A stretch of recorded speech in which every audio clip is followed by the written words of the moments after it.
García Maya y Asociados. Digamos que pues la idea de este espacio es pues hablar un poquito sobre lo que él nos comentaba, digamos, el tema de propiedad intelectual, pues que es algo tan importante en las organizaciones y pues que cobra, digamos, gran relevancia porque pues día a día nos enfrentamos a situaciones en las que pues estamos, digamos, en un emprendimiento, estamos iniciando, digamos, algún proyecto, alguna empresa, ¿sí? Tenemos alguna iniciativa, pero digamos que, pues, y tenemos esos activos intangibles, queremos que nos reconozcan en el mercado, tenemos, digamos, personal, pues, que se va a dedicar a realizar nuevas creaciones o invenciones, ¿sí? O inclusive obras también. Y pues queremos que, digamos, que esas obras puedan ser protegida, ¿cierto? Entonces, digamos que la idea pues de este espacio, como lo decíamos ahora, es básicamente hablar un poquito, digamos, de las formas que tenemos en nuestra regulación actual para proteger esas nuevas creaciones, esas invenciones, y digamos que lo primero pues es tener en cuenta que esto se encuentra, digamos que contemplado en todo lo que se denomina el régimen de propiedad intelectual, ¿cierto? Regula todo lo que tiene que ver con la protección de esos activos intangibles tan importantes para las organizaciones, ¿cierto? Porque digamos que no hace referencia a la titularidad o a la propiedad de un bien corporal, sino que es una propiedad diferente, como su nombre lo dice, pues de activos que son intangibles o no corporales, ¿cierto? En ese sentido, digamos que lo primero pues que tenemos que tener en cuenta es que el régimen de propiedad intelectual pues se encuentra dividido, digamos, en dos grandes aristas. El primero es el régimen de propiedad industrial, digamos que, como su nombre lo indica, sirve para el uso industrial y comercial y comprende las nuevas creaciones y los signos distintivos, ¿sí? Y digamos que el otro gran régimen que hace parte de la propiedad intelectual es el tema de los derechos de autor, que protege pues básicamente las obras o creaciones de naturaleza artística que no son, digamos, destinados a la aplicación industrial en principio, ¿cierto? Entonces, pues nada, digamos que empezar diciendo que en cuanto a la normatividad aplicable, pues tenemos que, digamos, el tema de propiedad industrial como tal está regulado en la decisión 486 del 2000, pues de la Comunidad Andina de Naciones, y los derechos de autor, pues en la decisión 351 y en nuestro ordenamiento jurídico también por la ley 23 de 1982, ¿sí? Entonces, pues digamos que son los dos grandes regímenes que abarcan pues todos estos temas. Y ya digamos que entrándonos pues en materia, digamos ya puntualmente frente al tema de propiedad industrial como tal, aquí tenemos que este régimen protege todo lo que tiene que ver con pues el tema de signos distintivos como lo son las marcas, los nombres comerciales, las enseñas comerciales, los lemas y las denominaciones de origen. Y digamos que ya tenemos en el régimen de nuevas creaciones todo lo que tiene que ver con patentes, modelos de utilidad, diseños industriales y el tema de secretos empresariales. No sé, Dianis, cómo puedo bajar este para que, no sé cómo para que no se vea aquí. Bueno, digamos que ahí no sé si lo pueden ver, pero hace referencia también al tema de secretos industriales, ¿cierto? O secretos empresariales también, ¿sí? Entonces, digamos que en el tema de signos distintivos, pues como es puntualmente el tema de marcas, pues digamos que como todos sabemos es un signo que pues identifica los productos y servicios de un comerciante en el mercado y es digamos susceptible de representación gráfica, ¿cierto? ¿Qué quiere decir esto? Digamos que la idea es que ese signo pues sea un signo que sea perceptible a través de los sentidos, ¿cierto? Entonces, de ahí pues que haya, digamos, diversos tipos de marcas actualmente en el mercado, ¿sí? ¿Qué debemos tener en cuenta, digamos, a la hora de elegir ese signo que va a identificar nuestros productos y servicios en el mercado? Pues lo primero que debemos tener en cuenta es que ese signo tenga aptitud distintiva, es decir, pues que sea, digamos, un signo fuerte, que no, digamos que la idea no es que se caracterice como un signo débil, es decir, que pueda ser algo que genere recordación en el consumidor, ¿cierto? Y pues que sea susceptible de representación gráfica, es decir, como les dije, perceptible a través de los sentidos, ¿cierto? Es muy importante tener en cuenta esto y es que las marcas, digamos que son un derecho digamos que el derecho que otorga la marca, esa protección que nos otorga, se obtiene a través del registro de la marca, ¿sí?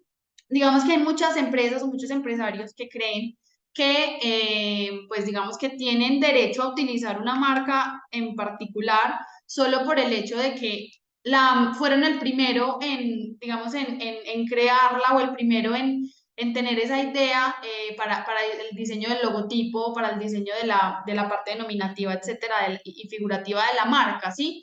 Pero aquí hay que tener en cuenta que el uso de la marca por sí solo no da exclusividad. ¿Qué quiere decir eso? Que es súper importante que lo primero que hagamos cuando ya tengamos definido, digamos, ese signo que nos va a representar en el mercado, pues sea proceder con el registro, porque puede suceder que en cualquier momento, digamos que otra persona tenga un signo muy similar o igual o idéntico al de nosotros y lo registre, ¿sí?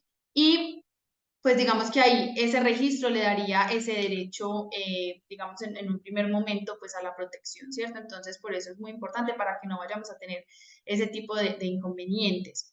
Las marcas se deben registrar al momento en que vayamos, digamos, a revisar y analizar en qué, cómo vamos a hacer la categoría en la que vamos a registrar nuestra marca.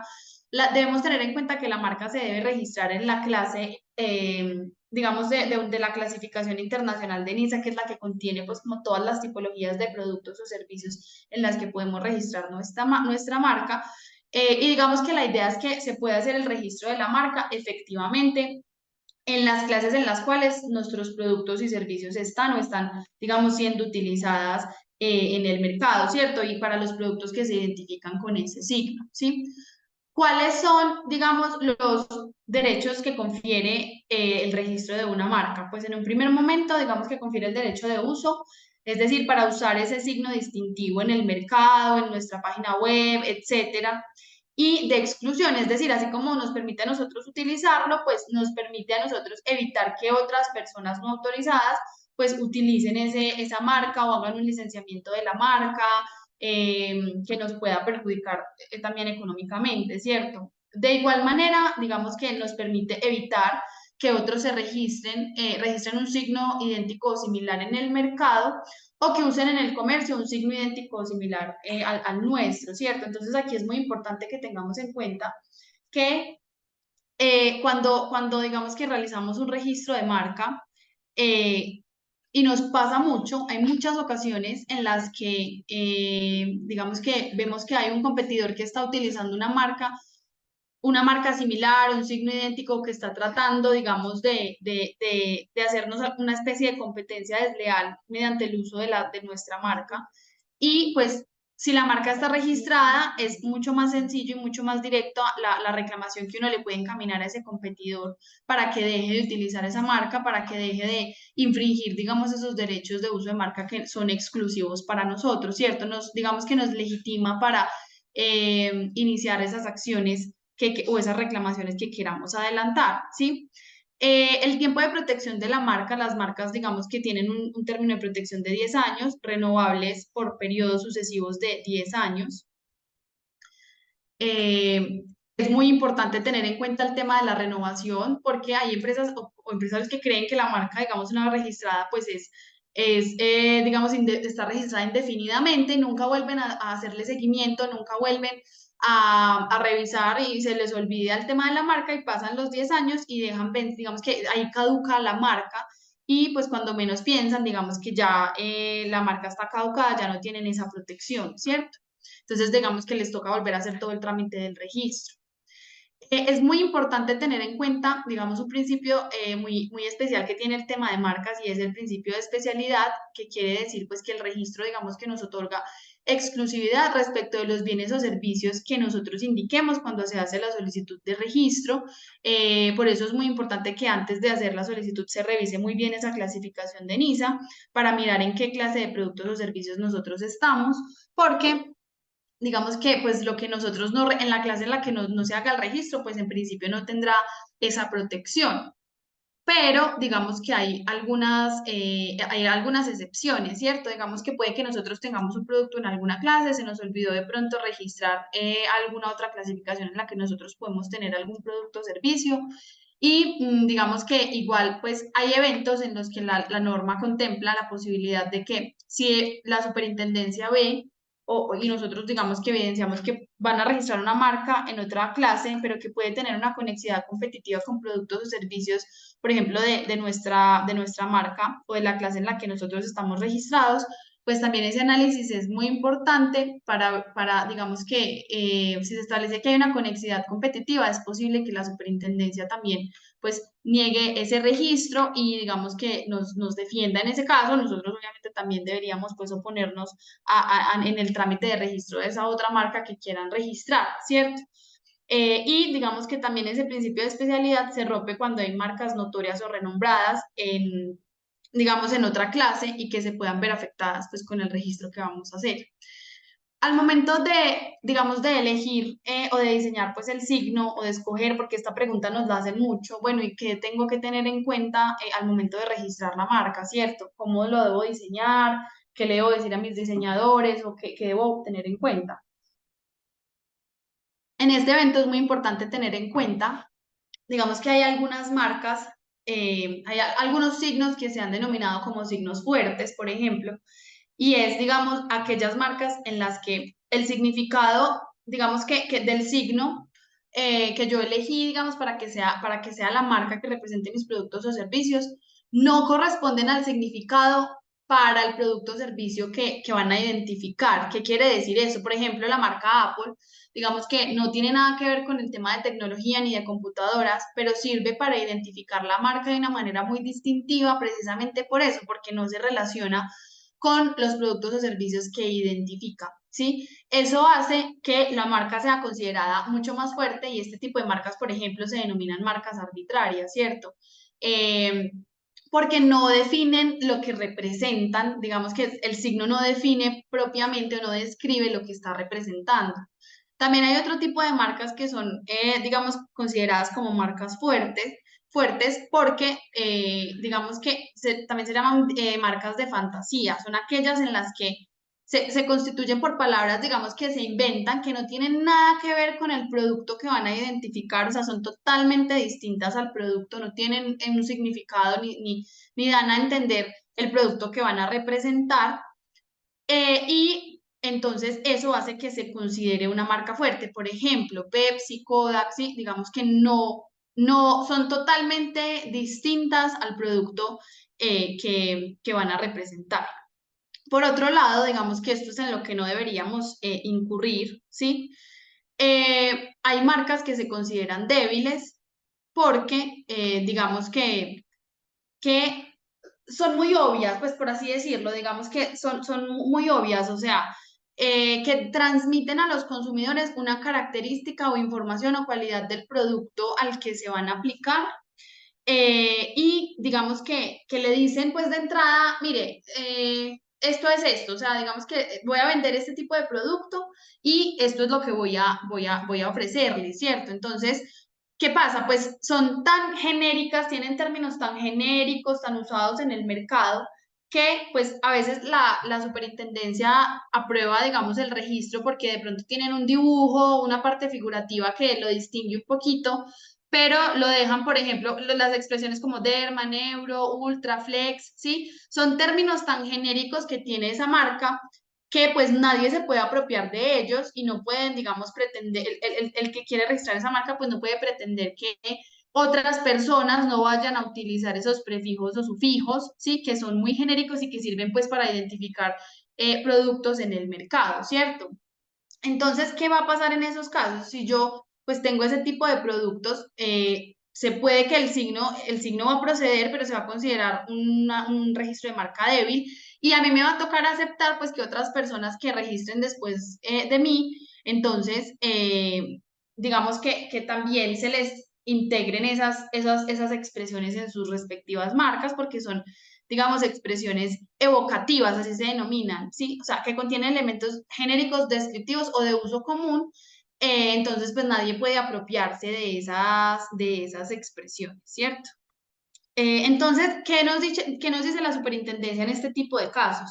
Cuando tenemos, digamos, pues marcas que tienen signos muy genéricos, signos débiles, etcétera, o que describen muy claramente el producto que están ofreciendo, pues entonces ahí cobra mucha relevancia para que me registren esa marca la parte figurativa, o sea, el diseño, el logo que yo le vaya a imponer a la marca, pues para que sea más distintiva, ¿sí? Entonces ahí, digamos que en ese tipo de casos la recomendación sería acompañar esa parte denominativa, esa parte de las letras de la denominación de la marca, con un signo que pueda volverla mucho más distintiva en el comercio, ¿cierto? También tenemos que tener en cuenta que hay otros signos que no son, digamos, hay otras, pues hay muchas, digamos, hay una lista muy grande de causales de irregistrabilidad de las marcas, ¿sí? Pero para, digamos, en el evento en el que se está haciendo la elección y tomando la decisión de diseñar la marca, pues tener en cuenta que, por ejemplo, no va a ser registrable una marca que tenga, digamos que sea contenida exclusivamente, acá es muy importante decirlo, exclusivamente descriptiva, es decir, que digamos que indique claramente el producto que contiene, ¿cierto? O sea, las expresiones como deslactosado, descremado, suave, o por ejemplo, expresiones que sean absolutamente genéricas, como por ejemplo, pues una marca café para vender productos, digamos, de café, ¿sí? O que consisten en una designación común o usual de las expresiones en el mercado, ¿sí? Ahí nos están haciendo una pregunta en el chat en cuanto a si la marca es igual al logo. Y pues en este caso hay que decir que no, digamos que el logo hace parte de la marca, puede hacer parte de esa, digamos, parte figurativa de la marca, pero ya la marca es el conjunto, digamos, es el signo en su conjunto, ¿sí? Entonces, claro, digamos que cuando se presenta la marca para registro, pues se adjunta el logo, pero pues digamos que usualmente ese logo puede ir acompañado de otras frases o partes denominativas de expresiones que la puedan hacer distintiva, ¿sí? Eh, bueno, digamos que también, por ejemplo, si tenemos una marca que, si tenemos signos idénticos o semejantes a marca ya registrada o en proceso de registro cuando son productos iguales, ¿sí? Entonces, por ejemplo, también es posible, pues, que haya marcas que ya estén registradas o que estén en procesos de registro y que si son productos idénticos es mucho más probable que nuestra marca sea negada porque, pues, digamos que esa es la protección que precisamente da el régimen de marcas, ¿sí? Si son productos diferentes, ahí entonces es, digamos, más discutible y se debe hacer un análisis de riesgo de asociación o confusión de los consumidores, ¿cierto? Entonces ahí ya la SIC entraría pues a analizar el tema, a revisar, digamos, qué fue lo que pasó, cuál es la parte de la marca que implica, digamos, ese riesgo de asociación o confusión. Y, por ejemplo, también otro punto que se analiza es, digamos, cuando hay un riesgo de conexidad competitiva, es decir, si hay productos que son sustituibles por otros, si las marcas, digamos, son semejantes, pues entonces se analiza qué tan competitivos pueden ser esos dos productos, qué tanto riesgo hay en el mercado en cuanto a que se puedan confundir y se lleve a confusión al consumidor, ¿cierto? Entonces, bueno, acá también están preguntando si una marca registrada que sufre modificaciones en su logo se debe volver a registrar. Sí, digamos que ahí habría que, claro, porque sería una marca distinta, una marca nueva, entonces en ese caso pues habría que volver a surtir el trámite del registro ante la Superintendencia de Industria y Comercio, porque de hecho igual cuando uno realiza el registro y ya digamos que ha pagado las tasas, inclusive si se niega, por ejemplo, el registro por X o Y, no se devuelve, digamos, ese dinero o esa tarifa que se pagó pues para el estudio. Por eso es muy importante y la recomendación que nosotros siempre hacemos es que antes, lo primero que uno debe hacer cuando tiene ya su logo, digamos que su borrador de marca como tal, es hacer un tema que se llama una consulta de antecedentes para verificar y consultar en la Superintendencia de Industria y Comercio qué marcas de pronto en la clase en la que yo quiero registrar, pues pueden implicar, digamos, un riesgo para la procedencia del registro de mi marca, ¿cierto? ¿Qué obstáculos puedo tener yo al momento de registrar la marca para saber qué tan viable es el registro o no? ¿Sí? Porque en muchas ocasiones nos ha sucedido que al hacer, digamos que ya cuando los clientes se les hace ese registro de marca, esa consulta de antecedentes, se dan cuenta de la viabilidad o no que tienen, digamos, de registrar su marca, ¿cierto?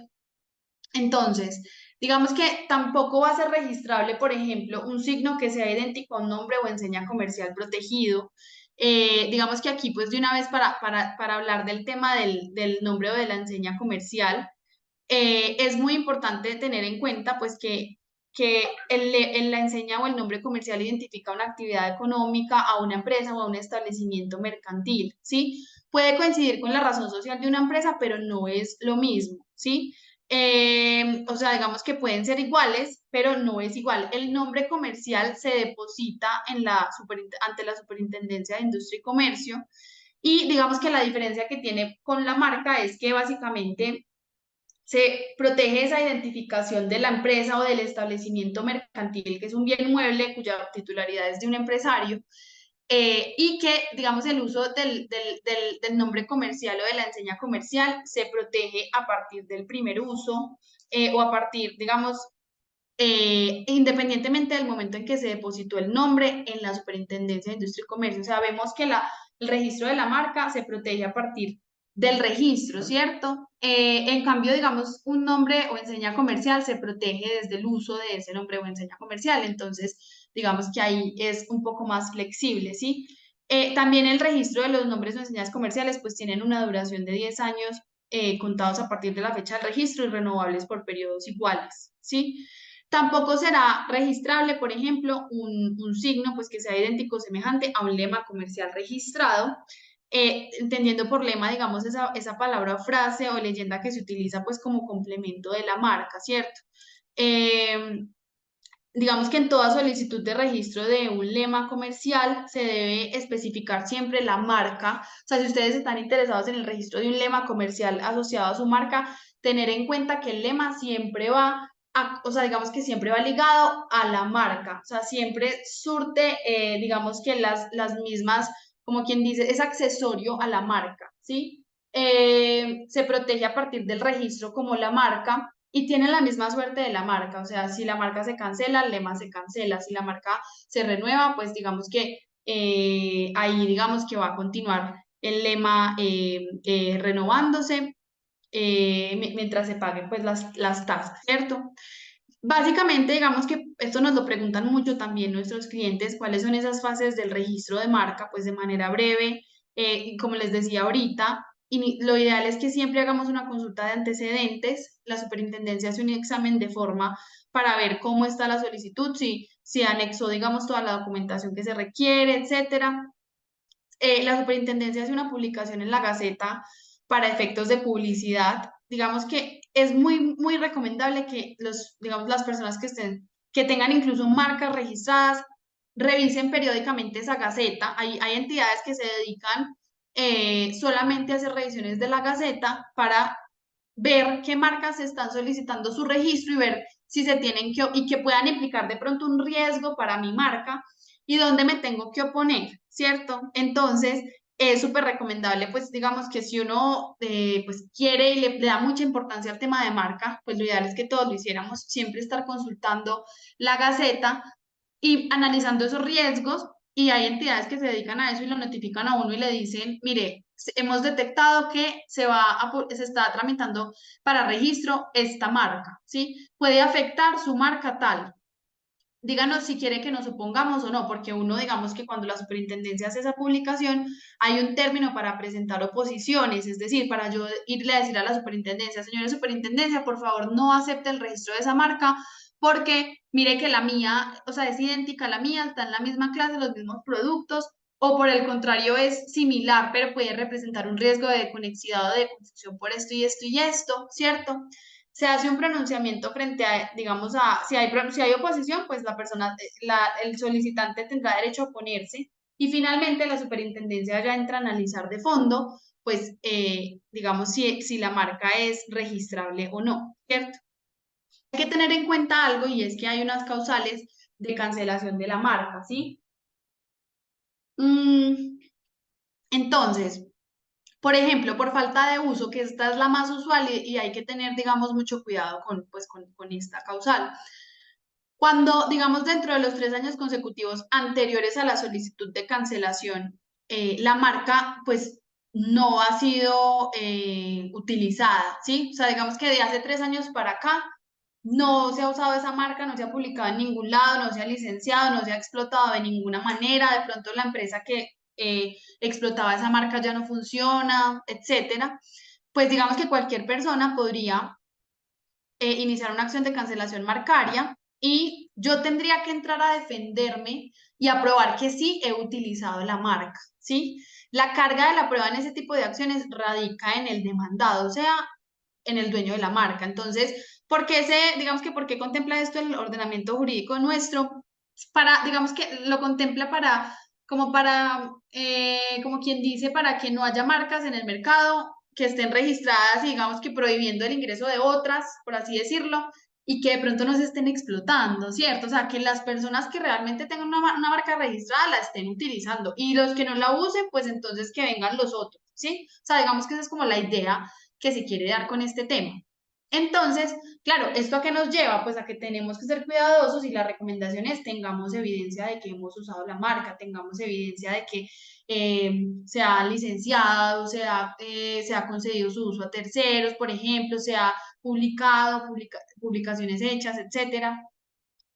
Y también es muy importante tener en cuenta, por ejemplo, que la acción de cancelación marcaria es una acción que yo podría intentar si yo, por ejemplo, voy a registrar una marca y me dicen, no, es que en la oposición alguien se opone y dice, no, es que yo no quiero que registren esa marca porque hay una marca idéntica y eso pues no le permite el registro, ¿cierto? Entonces, la norma permite, digamos que yo pueda decir, bueno, entonces suspendamos esta solicitud de registro, mientras tanto yo inicio la acción de cancelación marcaria porque esa marca que se está oponiendo contra mí, pues yo veo que no la usan, o sea, no la han usado en 3 años. Entonces voy a iniciar la acción de cancelación marcaria. O sea, es una estrategia que se puede utilizar para yo lograr mi registro de marca. Entonces, por eso es muy importante para que eso no nos suceda, pues tener en cuenta este tipo de temas. Listo. Por pérdida de fuerza distintiva, es decir, hay casos en los que hay marcas pues que pueden, digamos que se vulgarizan, por así decirlo, es decir, que ya dejan de ser un signo que identifica un producto y que es algo distintivo y que identifica también un origen empresarial específico, sino que se vuelve el nombre del producto, ¿cierto? Entonces, el clásico ejemplo de este tipo de casos es Kleenex o Icopor, que ya no son una marca como tal, que identifica y da a entender un origen empresarial específico, sino que ya se vuelven el nombre del producto, ¿sí? O sea, digamos que ya en el uso común del lenguaje, pues ya las personas hablan de Ecopor como tal, Kleenex como tal, entonces se vuelven de uso común y claro, eso hace que pierdan distintividad y pues que se vuelvan el producto en sí, ¿sí? Y digamos que la otra causal de cancelación, pues es por haberse concedido cuando, digamos, en ese momento hubiera existido una marca renombrada o muy notoria en el territorio. Entonces ahí, pues, ¿qué es lo que hay que tener en cuenta? Pues que hay que probar, digamos, que esa marca era notoria en el momento en que se concedió el registro, ¿cierto? ¿Cuáles son las recomendaciones en el tema de marca? Pues lo que les decía, insistir, antes de proceder al registro, para que no pierdan, por ejemplo, el dinero que se invierta cuando se hace la solicitud de registro, hacer una consulta de antecedentes marcarios para identificar posibles obstáculos en el registro.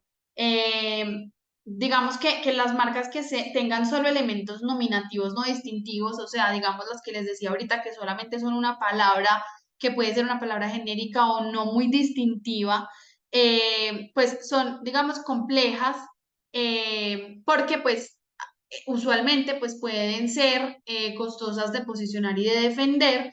Y digamos que si es un signo débil, bueno, me lo registraron, pero es un signo muy débil, o sea, es un signo en el que yo tengo que aceptar que algunas expresiones de mi signo las usen terceros, entonces realmente no estoy siendo muy distintivo y yo, digamos que con qué cara voy a ir a pelear si realmente esa marca no es muy distintiva, ¿cierto? Ideal no incluir términos descriptivos o genéricos dentro de la denominación o dentro de la parte nominativa de la marca. Si queremos hablar de las características del producto, pues tengamos en cuenta que lo podemos hacer en otros escenarios como los empaques, ¿cierto? Pero digamos que en la marca vaya lo estrictamente necesario para que no nos vayan a negar porque es muy genérica, por ejemplo, ¿cierto? O porque es una marca evocativa. Y pues conservar evidencias del uso de la marca como tal.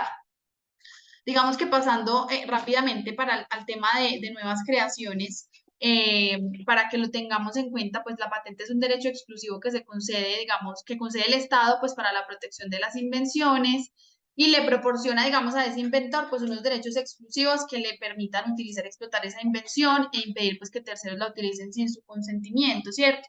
El tema de patentes, digamos que son protegidas por un término de 20 años, es decir, tenemos que tener en cuenta que la protección de las patentes es temporal, ¿sí? Ya digamos que, y que implican siempre una divulgación de la invención. Entonces, claro, implica usualmente pues revelar información confidencial, revelar secretos asociados a procesos, a temas de la invención. Y a los 20 años, pues ya pierdo, digamos, esa titularidad y caen en dominio público. Entonces, digamos que por esa razón, pues muchas entidades o muchas empresas a veces prefieren no patentar, digamos, esos inventos y lo que hacen es que los conservan y digamos que los custodian como secreto empresarial, o sea, los protegen y no los divulgan a nadie con acuerdos de confidencialidad súper reforzados para que no sean de conocimiento público, porque les interesa conservar esa titularidad por más de 20 años, esa facultad para explotarlo por más de 20 años. ¿Qué se puede explotar? Digamos que todo lo que los inventos que consistan en productos y procedimientos, métodos de fabricación, máquinas o aparatos que se obtengan de esos procedimientos también. Eh, y pues tiene que tener siempre tres requisitos, o sea, novedad a nivel mundial, altura inventiva, es decir, que no sea un desarrollo obvio para el estado de la técnica en ese momento y aplicación industrial que pueda ser usado en cualquier industria y el comercio. Entonces, en esto es lo mismo que con la marca, o sea, reiterar que antes de yo aventarme a solicitar el registro de una patente, ¿qué debo hacer? Debo hacer un estudio muy, digamos que muy pormenorizado. Hay personas que se dedican específicamente, que son, digamos, de un nivel técnico avanzado y que se dedican a analizar, digamos, el estado de la técnica, la novedad del invento que yo tengo, si realmente me da y cumple requisitos para patentar, porque, pues digamos que si no los cumple, pues yo voy a hacer un trámite para nada, porque finalmente no va a pasar. Entonces, en todos estos casos, lo ideal es que siempre hagamos un estudio previo, ¿cierto? Hay cuestiones pues que no son patentables, que la decisión digamos que las describe, los descubrimientos, las teorías científicas, los métodos matemáticos, pues digamos que ya todo parte de seres vivos o procesos biológicos, las obras literarias y artísticas pues porque se tiene su propia forma de protección que es a través del los derechos de autor. Bueno, digamos que los programas de ordenadores y los soportes lógicos o los softwares que se protegen a través de derechos de autor y las formas de presentar información, ¿cierto? ¿Qué beneficios obtengo pues al patentar un invento? Pues ser el único que durante 20 años puede explotar el invento. Entonces, pues digamos que es la facultad exclusiva de comercialización, licenciamiento, etcétera, ¿cierto? Es digamos más que todo pues un beneficio a nivel económico, ¿sí? Cuando se vaya a hacer la solicitud, como les decía, verificar si la invención cumple con los requisitos, consultar siempre el estado de la técnica antes de aventarse a hacer un registro de patente. Digamos que por lo menos en mi experiencia, cuando se han hecho estudios, que eso debe ser muy especializado, hay que tener expertos también pues para analizar, digamos, y hacer esa consulta de antecedentes para registrar una patente, digamos que la mayoría no pasan y se decide finalmente no intentarlo, pues porque no superan el estado de la técnica, no tienen una altura inventiva muy alta, entonces el empresario usualmente opta por protegerlo a través de políticas de secreto empresarial, no revelación, etcétera, etcétera, ¿cierto? Listo. Se hace la solicitud y pues se debe hacer seguimiento al trámite, pues el trámite normal. Acá es muy importante algo y es que digamos que siempre se considera inventor pues a la persona que haya digamos que participado en ese desarrollo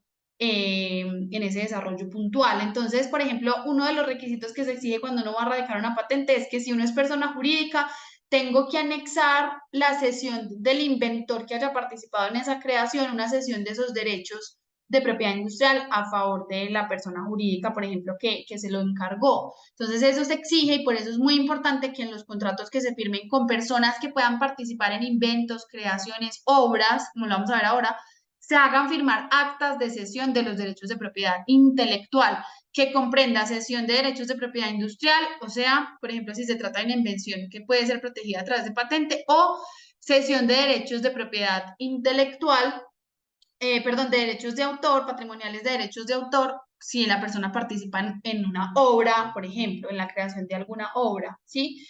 ¿Por qué? Porque si yo eventualmente voy a querer registrar esa patente, voy a tener que anexar esa acta de cesión del inventor. Entonces es algo muy importante y lo ideal es que las actas de cesión, por ejemplo, se firmen identificando claramente el invento, el proyecto en el que participó esa persona.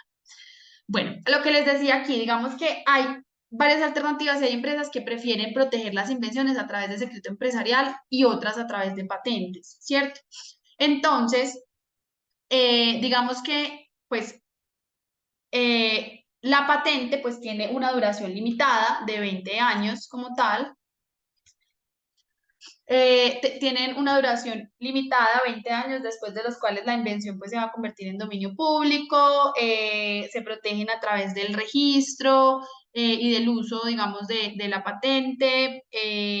Y bueno, digamos que acá les pido disculpas porque me quedó al revés. Y el secreto empresarial, por el contrario, no tiene una duración limitada, puede ser mantenido a través del tiempo, no se revela nunca, lo cual podría generar en cada caso una ventaja competitiva y se protege a través de políticas, acuerdos de confidencialidad, NDAs, etcétera, ¿sí? Entonces, para que tengamos en cuenta las diversas alternativas, porque no siempre una patente puede ser la mejor opción para proteger mis invenciones, ¿cierto?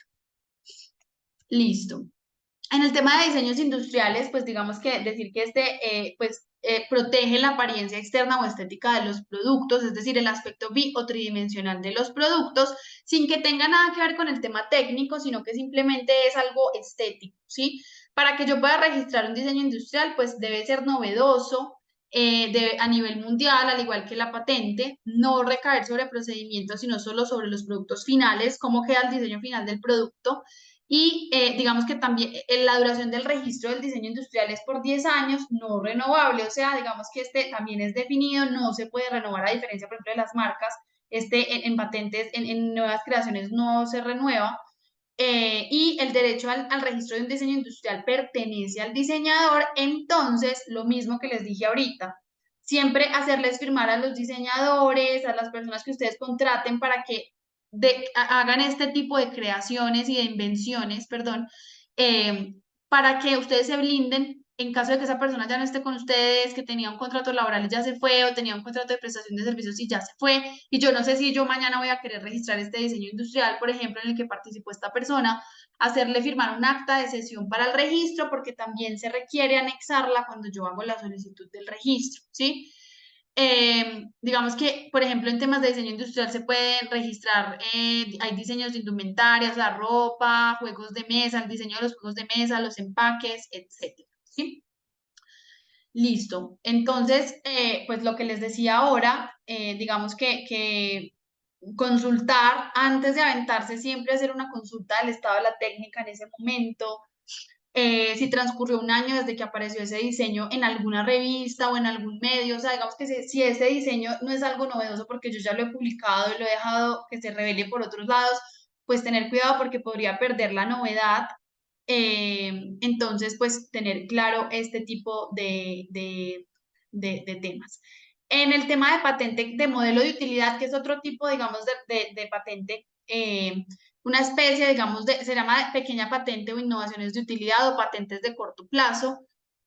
Protege, digamos que no el producto como tal, no la invención, sino nuevas formas de ese producto que le otorgan, por ejemplo, una ventaja funcional o técnica. Es decir, siempre se han conocido como las mejoras que se le hace a los productos.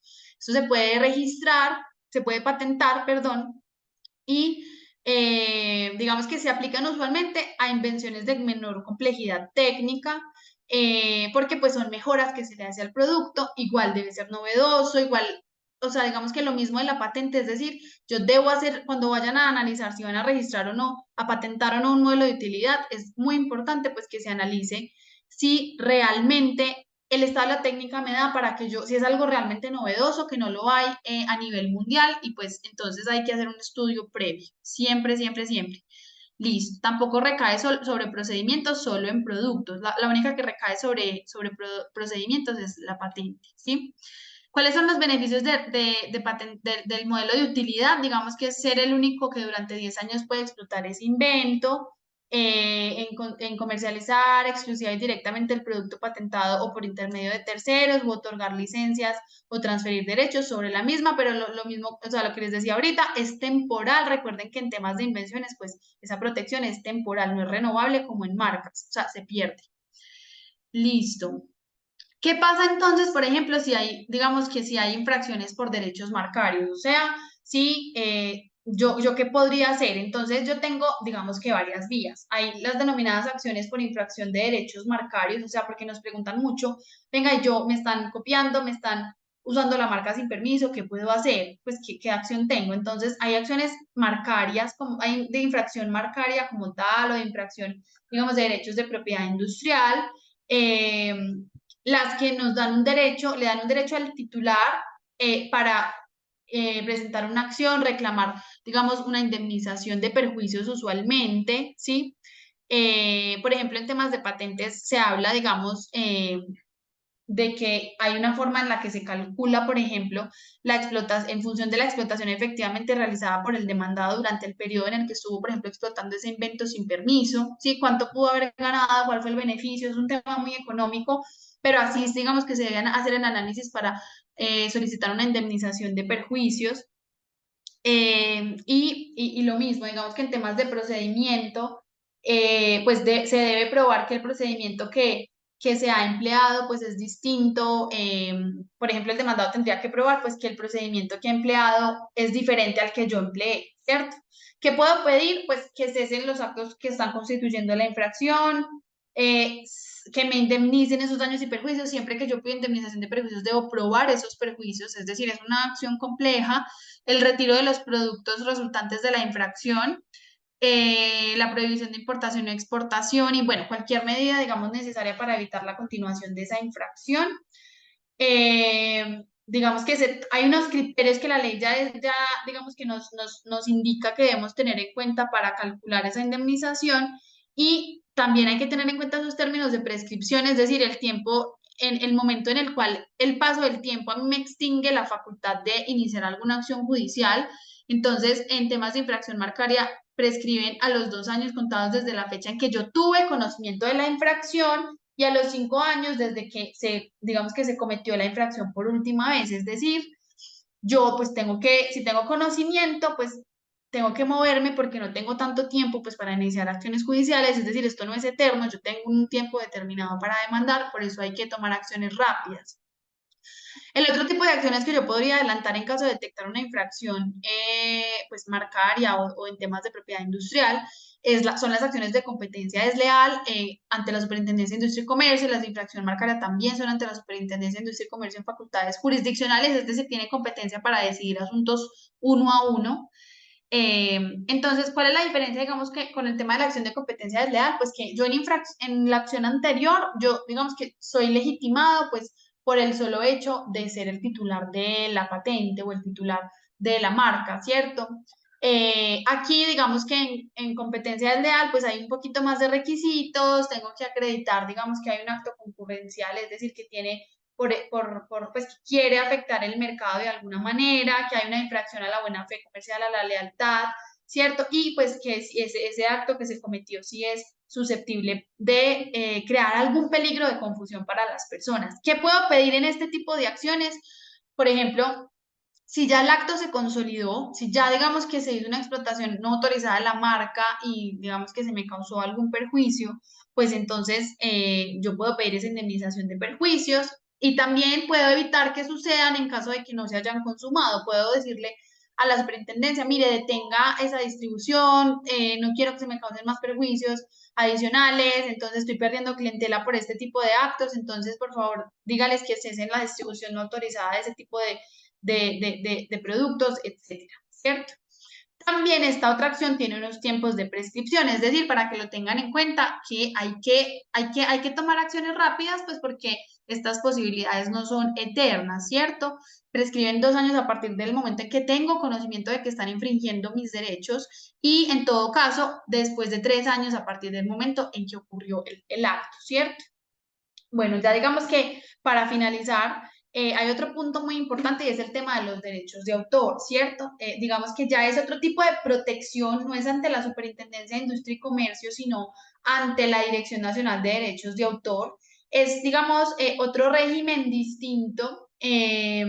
Y pues básicamente se protegen las obras que son producto del ingenio en el campo literario, artístico, científico, sin importar, digamos, pues no tienen una aplicación industrial necesariamente, y digamos que no protege ideas o el contenido de las ideas, sino el soporte, o sea, la forma en que esas ideas se describen, se explican, se ilustran o se incorporan en una obra. O sea, digamos que protege más que todo pues el resultado final, es decir, los libros, los folletos, conferencias, sermones, composiciones musicales, obras, etcétera. Pero digamos que, o sea, no protege la idea, sino la forma en que esa idea se lleva a la realidad, ¿cierto?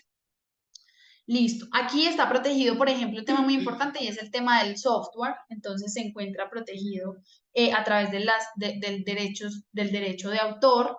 Eh, Listo. Entonces, pues, ¿qué tenemos que tener en cuenta? Muy importante, pues digamos que no me quiero extender mucho en este tipo, en este tema porque ya no tenemos mucho tiempo, pero el autor siempre va a ser la persona natural que participa en esa creación intelectual, ¿cierto? Y ese autor siempre va a tener dos tipos de derechos, unos derechos morales y unos derechos patrimoniales, ¿sí?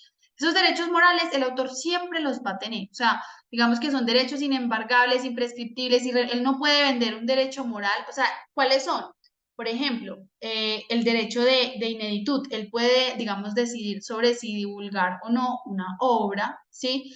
Tiene el derecho de paternidad, es decir, reivindicar la paternidad de la obra en cualquier momento. Es decir, es que yo soy el autor, es que yo soy la persona natural que hizo esa obra, hizo ese libro, ese folleto, yo hice esa pieza, diseñé, por ejemplo, el código fuente, ¿cierto?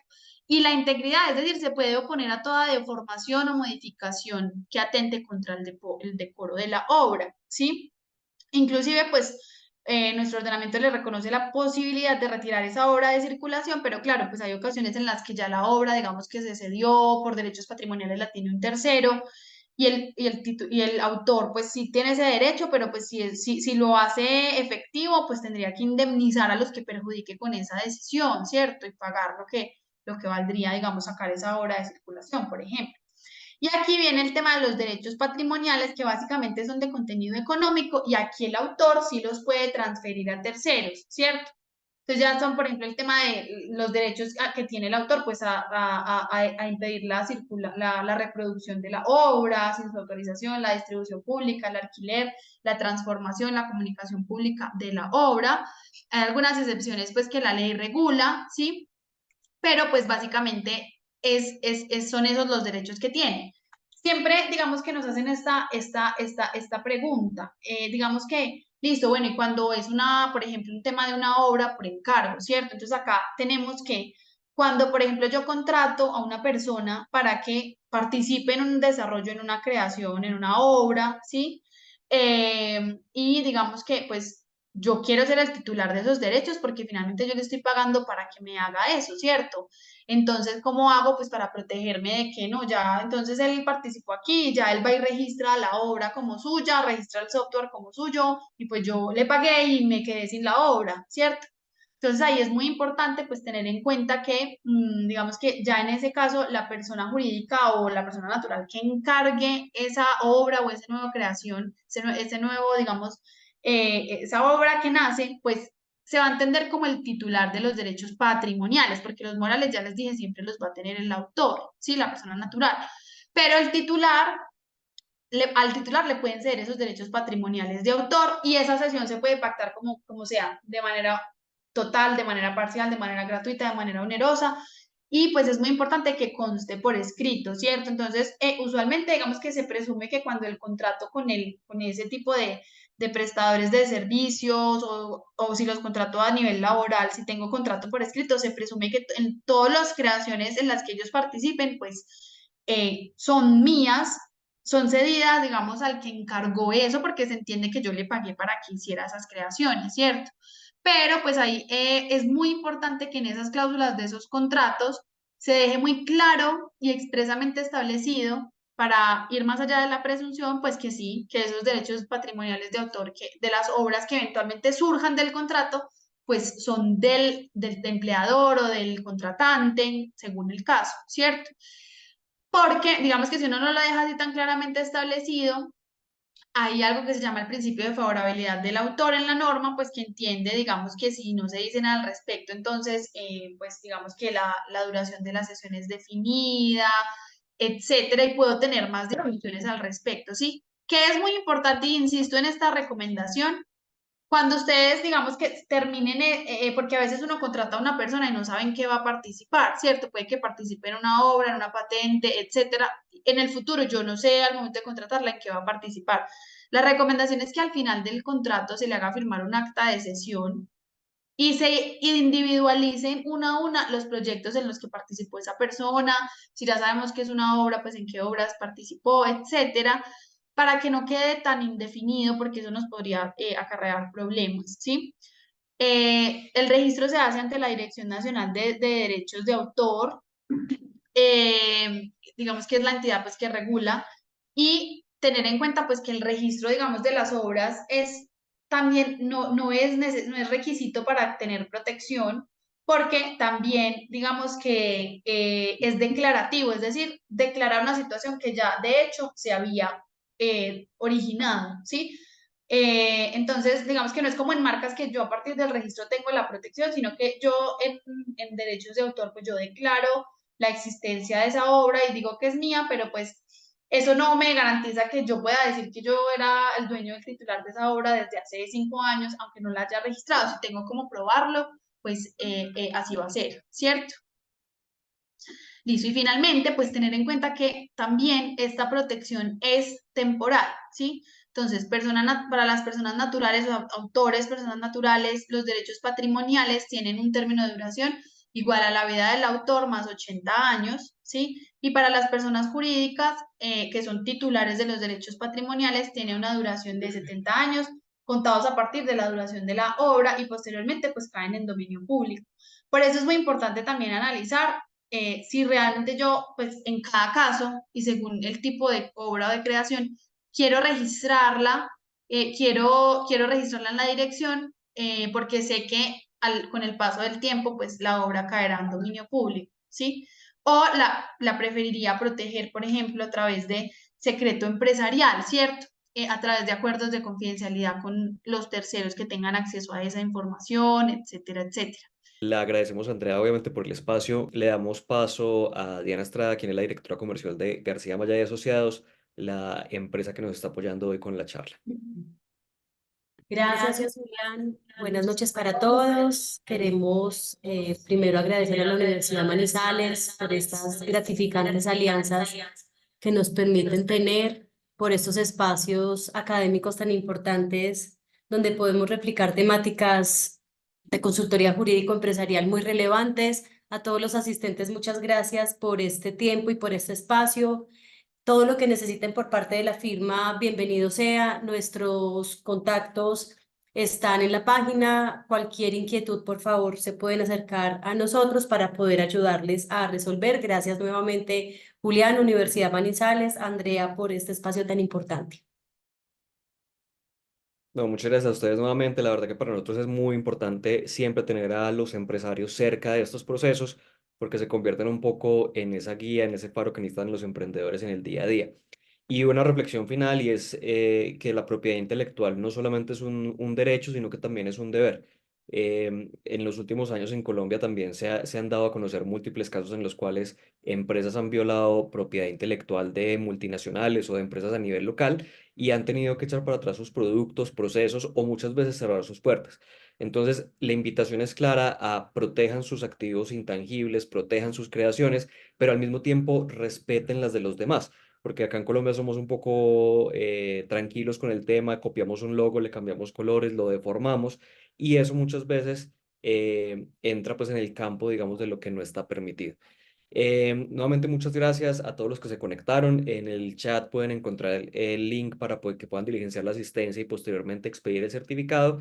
Y de parte de la Universidad de Manizales y del Centro de Innovación en Negocios, mil gracias y nos vemos el próximo mes con la charla sobre estrategias comerciales. Feliz noche a todos.